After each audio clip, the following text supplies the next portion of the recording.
We are here, man. How's everybody doing? Thank y'all for tuning in. I am your dog, Rock Brown.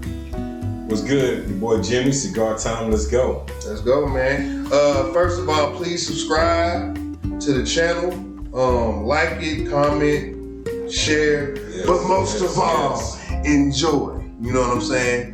Definitely. So, yeah, man, we here. We got a formal setup right here.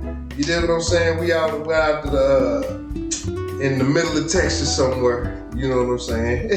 And so we rocking right now. But we gonna get into the cigar time, man. We had them on last time. I think people loved it, and I really want to bring some more segments like this to the channel, man. So definitely let us know if you like it, and just give us your feedback on what you think of it. So let's get into it, man. Jimmy, what we got today, man? You know, hit me up. Ready to talk about you got a special cigar with you today? Yeah. So I got to chop it up. Right. I got you. I got a couple things, man. I brought you a Macanudo, which is a Dominican brand. I'm gonna let them get that old school feel, that Dominican. You know what I'm saying? Anybody that knows cigars, when you talk about Macanudo, that's old school right there. That's been around for years. You know, that's bringing it back. And so what I'm gonna do is I'm gonna bring in this Alec Bradley Preciado. And it's the Lost Art brand, and we're gonna see how this one really burns. I'm usually a big Perdomo person, but this time around, man, I'm gonna really give this Alec Bradley a burn, and we're gonna see how it goes. And we're gonna just chop it up a little bit, man. We're gonna see how it smokes. We're gonna see if it's what it needs to be, man. And you know, we may recommend it. We may tell y'all, nah, this is garbage. Don't mess with this. Don't mess with it. I don't know. So, good, man. we gonna see how it goes. So we got a Macanudo. Yeah. You know what I'm saying? 'Cause you hit me to the game. So we got a Macanudo. Yeah. So tell me again, what is the flavor of this for everybody tuning in now? You know, tell me what. Well, the flavor is really subjective as it is, man. It all stems with what your palate really likes and stuff like that. But this is gonna be a Dominican cigar, right? So it's gonna have a Dominican filler, Dominican binder, and really. It's not a full body, it's more of a medium body cigar. It's a natural, you know what I'm saying? So it should smoke real well, but you know, it's all in the person that smokes it. So, okay, when you talk about these fillers, yeah. All right, you said a Dominican filler. Yeah. Right? Yeah. Now, what would be the different fillers for your cigars? I mean, the fillers depend upon the area. I mean, you got Nicaraguan, you got Honduras, you got Dominican, and I mean, it's so many more. You have Cameroon fillers. You even have tobacco that's grown in Mexico that they use as a filler. So it just depends. I mean, you even got Connecticut fillers, which is, you know, Connecticut is pretty good. I heard. Man, you know what? I'm gonna be honest with you, man. I'm not a fan of the Connecticut. I feel like the flavors of Connecticut cigars never really live up to the true trueness of it, because I mean, when you think about that, that's the tobacco that we grow in America. So you would think that it's going to have a different type of kick to it. It really doesn't, man. The thing of it is, it's grown in an area, Virginia is usually where a lot of Connecticut fillers are grown. The old VA, 2 up, 2 down, man. What's happening, VA? Shout out to y'all, man. Yeah, so I mean, really, it's not gonna have the same smooth draw that you would from a Caribbean type. And when I mean Caribbean, I'm talking about if you look at where the leaves are grown. I mean, you think about the photosynthesis that takes place in these areas where they have more sun, right? So they're able to produce a smoother cigar. And so I was gonna ask that, like smoother filler, man. So, like Caribbean, and when I think of Caribbean, I'm thinking of like fresh, I get uplifting flavors. I guess you could say more summertimey flavors. Right. You know, something like that. So that's what you would get from a Caribbean. Yeah, I mean, it's not necessarily, when I say Caribbean, I'm talking about the region, the area of we're talking about even going as far as, you know, Dominica's in the Caribbean, and that's where you get your Dominican brands from.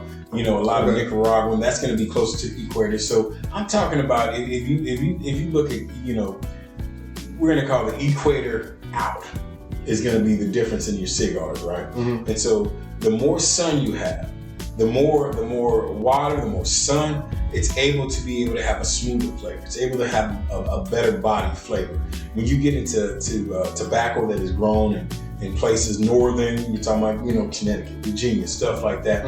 The growing season is a shorter period of time. So it does not have the ability to absorb the sun and the heat and all that kind of stuff that really give it that flavor that you would get from a Dominican brand or a Nicaraguan brand or a Honduras brand, because all those areas there. We're talking about it don't ever really get cold, so it's almost like an infinite growing season. Man, come on now. So they grow right now, and they smooth and they just it's a better, to me it's a better cigar. Now there are people that do love Connecticut, but me, I'm not a big Connecticut brand. It's just not really what I do. So what is the big thing about Cubans? Okay. That's an interesting question, man. Yeah, because everybody, that's hilarious. We want to talk about that because everybody says I got a Cuban cigar, I got a Cuban. What is the big deal? Cubans, you have to smoke them to really get that feel.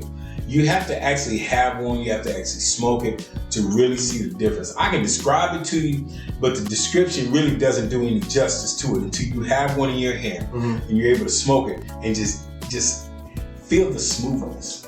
Taste the smoothness. Why is it illegal? Yeah, that's a whole different story. that goes into some depths of, that's back with the embargo and stuff that took place years ago. We're talking the 60s, and we're going all the way back to Castro and stuff. Yeah. So that goes even deeper. But they've taken steps to make it to where you can get a hold of Cubans now, where you couldn't before.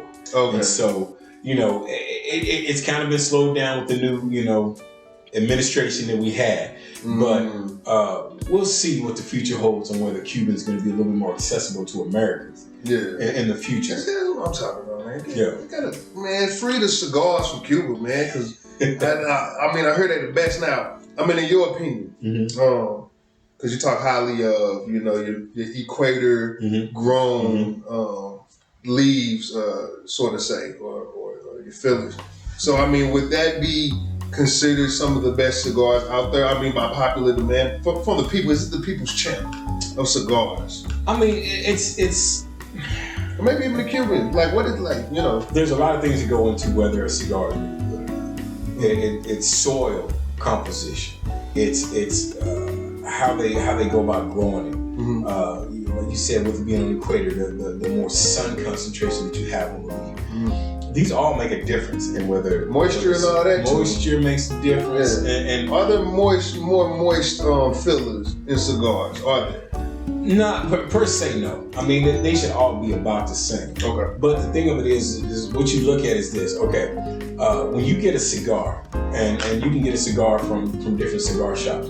Now, what they do is they're going to take these cigars and they put them on what they call a humidifier. Right. And the humidifier keeps the humidity within the cigar, right? So it keeps it at a certain humidity level as to keep the leaves moist and pliable. Right? And so not moist as in wet and dripping, but moist as in it has the moisture. It's going to be able to unlock the flavor. The freshness.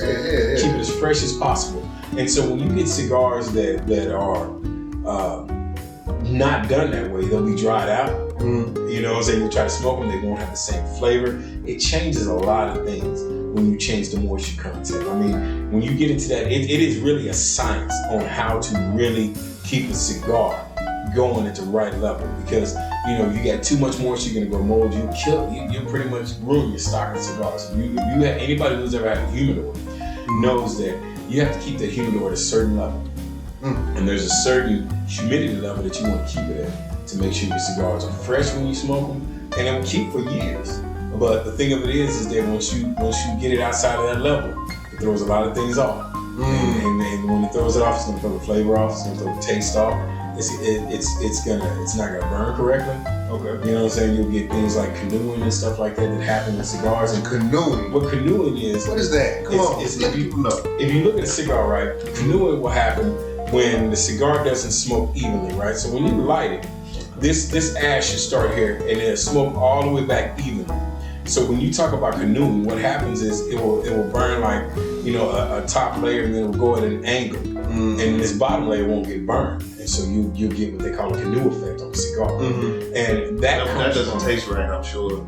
Now the taste is fine sometimes on canoeing, but it's all in, you know, being able to just have the smooth draw and the correct smoke. Now the canoeing sometimes takes place.